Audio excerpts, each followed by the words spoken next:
ഈ പുതിയ മോട്ടർ ഇത്രയും വിലയുള്ള നല്ല അടിപൊളി ബിൽറ്റായിട്ടുള്ള ഈ മോട്ടർ എന്തുകൊണ്ടായിരിക്കും കത്തിപ്പോയെന്നല്ലേ അഴിച്ചു നോക്കാൻ നോക്ക്. വീട്ടിലേക്ക് സബ്മേഴ്സിബിൾ പമ്പ് വാങ്ങിക്കാൻ ആഗ്രഹിക്കുന്നവരും ഫിറ്റ് ചെയ്യാൻ ആഗ്രഹിക്കുന്നവരും ദയവായിട്ട് വീഡിയോ ഒന്ന് ശ്രദ്ധിക്കുക. ഇത് ഏകദേശം ഒരു 16,000 രൂപയുടെ അടുത്ത് വില വരുന്ന 1 HP ഒരു വളരെ ഫേമസ് ആയിട്ടുള്ളൊരു ബ്രാൻഡിൻ്റെ മോട്ടറാണ്. ബെയർലി യൂസ്ഡാണ്. ജസ്റ്റ് നിങ്ങൾ കണ്ടു കഴിഞ്ഞാൽ പുതു മോട്ടർ, അതിൻ്റെ സ്റ്റിക്കർ പോലും പോയിട്ടില്ല. ജസ്റ്റ് ഒരു സ്ക്രാച്ച് ഒഴിച്ച് കഴിഞ്ഞാൽ നല്ല പുത്തൻ മോട്ടറാണ്. എന്നാൽ ഈ മോട്ടർ കംപ്ലൈൻ്റ് ആണെന്ന് പറഞ്ഞു കഴിഞ്ഞാൽ ഇത് പലർക്കും വിശ്വസിക്കാൻ പറ്റില്ല. ഇതൊരു വളരെ കുറച്ച് നേരം ഓടിയിട്ട് ഇതിൻ്റെ വൈൻഡിങ് പോയി. എന്തായിരിക്കും കാരണം എന്നല്ലേ ഞാൻ കാണിച്ചു തരാം. ആദ്യം ഞാനിതിൻ്റെ മെഗർ ചെക്ക് ചെയ്ത് നിങ്ങൾക്ക് കാണിച്ചു തരാം. നിങ്ങൾ നോക്കിക്കോ, ഇതിൻ്റെ മെഗർ വാല്യൂ എന്ന് പറഞ്ഞു കഴിഞ്ഞാൽ 0 ആണ്. അതായത് ഡെഡ് ഷോട്ടാണ്. വൈൻഡിങ് ടു ബോഡി റെസിസ്റ്റൻസേ ഇല്ല. ഇത് കണ്ടോ, 0.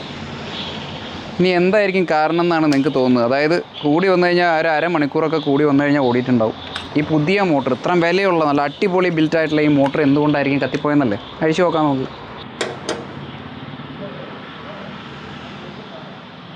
അപ്പോൾ ഞാനിതിൽ നിലവിൽ ഈ ഹുക്ക് പോലും അഴിച്ചിട്ടില്ല, വെള്ളമൊന്നും കളഞ്ഞിട്ടില്ല. നമുക്കിത് തുറന്ന് നോക്കാം അല്ലേ. ഇത്രയും വെള്ളം അതിൻ്റെ ഉള്ളിലുണ്ട്. അപ്പോൾ ഇതാണ് ഇതിൻ്റെ വൈൻഡിങ്ങിൻ്റെ അവസ്ഥ. നിങ്ങൾ നോക്കി അറിയാം. നോർമലി നമ്മൾ വൈൻഡ് ചെയ്യുന്ന വയറുകളെല്ലാം ഇതേപോലെ സെപ്പറേറ്റ് ആയിരിക്കും. ഈ സൈഡിൽ നോക്കിയോ, ഇത് ഉരുകിക്കൂടി ഒരൊറ്റ കട്ടയാണ്. ഇത് കണ്ടോ, ഒന്ന് ക്ലോസ് എടുത്ത് നോക്കി, കണ്ടോ, ഇതൊരൊറ്റ കട്ടയായിട്ടായിരിക്കുന്നത്. ഇതേപോലെ ഇത് സെപ്പറേറ്റ് ചെയ്ത് വരും. വൈൻഡിങ് കത്തി പോകാത്തത് ഇങ്ങനെ വരും, വൈൻഡിങ് കത്തിപ്പോയി ഉരുകിക്കൂടിയേക്കുന്നത് ഇങ്ങനെ വരും. അതായത് ഈ മോട്ടറിൽ കംപ്ലീറ്റ് ആയിട്ട് വെള്ളം നിറഞ്ഞിട്ടില്ല എന്നുള്ളതാണ് കുഴപ്പം. ഇനി ചില മോട്ടറുകൾ എടുത്ത് നോക്കിക്കഴിഞ്ഞാൽ നമ്മൾ ഒട്ടും വെള്ളം ഒഴിച്ചില്ല എന്ന് വിചാരിക്കുക. ഈ മോട്ടർ ഓവർ ഹീറ്റാവും. വെള്ളമില്ലാണ്ട് ഓടിക്കഴിയുമ്പോൾ ഓവർ ഹീറ്റാവും. അതൊന്ന് തണുത്ത് കഴിഞ്ഞ് കഴിയുമ്പോൾ പുറത്തുനിന്നുള്ള കുറച്ച് വെള്ളം അതിൽ കയറാറുണ്ട്. അങ്ങനെ അനുഭവമുള്ള ആരെങ്കിലും ഉണ്ടെന്നുണ്ടെങ്കിൽ ഒന്ന് കമൻറ്റ് ചെയ്യണം. അതായത് നമ്മൾ ഒട്ടും വെള്ളം ഒഴിച്ചില്ല എന്നുണ്ടെങ്കിലും മോട്ടർ ഇതേപോലെ വെള്ളം അകത്തില്ലാതെ ഹീറ്റായി കത്തിപ്പോകുന്ന സാഹചര്യങ്ങളിൽ നമ്മൾ മോട്ടർ എടുത്ത് നോക്കിക്കഴിഞ്ഞാൽ ഒഴിച്ചില്ലെങ്കിൽ പോലും ഒരല്പം വെള്ളം അതിൻ്റെ ഉള്ളിലുണ്ടാവും.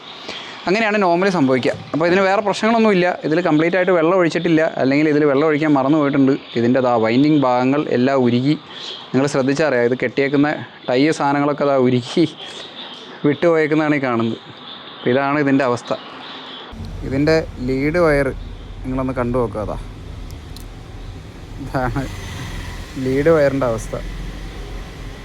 സബ്മേഴ്സിബിൾ പമ്പ് സെറ്റ് ചെയ്യുമ്പോൾ വെള്ളം ഒഴിക്കുന്ന കാര്യങ്ങളെല്ലാം വളരെ ശ്രദ്ധിക്കുക. എത്ര വിലയുള്ള മോട്ടറാണെന്നുണ്ടെങ്കിലും നിങ്ങൾ പ്രോപ്പറായിട്ട് വെള്ളം ഒഴിച്ചില്ല എന്നുണ്ടെങ്കിൽ അത് ഇതേപോലെ ആയിരിക്കും അതിൻ്റെ അവസ്ഥ.